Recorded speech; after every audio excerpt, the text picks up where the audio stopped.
Welcome back everyone. You may be wondering how you can go ahead and recalibrate your iPhone battery.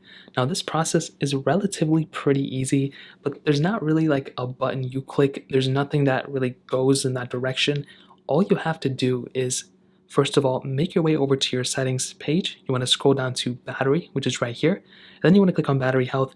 Now right here is going to tell you the maximum capacity. So this is going to tell you out of 100%, so when you buy your phone the first day, if it's brand new, it's going to be 100% capacity, brand new battery. Over time, it's going to degrade, which is completely normal. Now, if you have a battery, and let's say it's still at 100%, you may actually sometimes see a little pop-up right here that says your battery is calibrating. Now with iOS 14.5, that is actually kind of a new feature in a way, and it actually looks something like this. So you may see this type of pop-up. So it'll say something like iPhone battery message, and then it'll say your iPhone battery health reporting system is recalibrating maximum capacity and peak performance capacity. This process may take a few weeks. So what does that mean? Well, essentially, that basically told us how Apple calibrates the battery. There's no button you press, there's nothing like that. All you have to do is use your phone as you normally would. And that's the trick. In order to recalibrate your battery, you want to use your iPhone as you normally would and charge at the same time.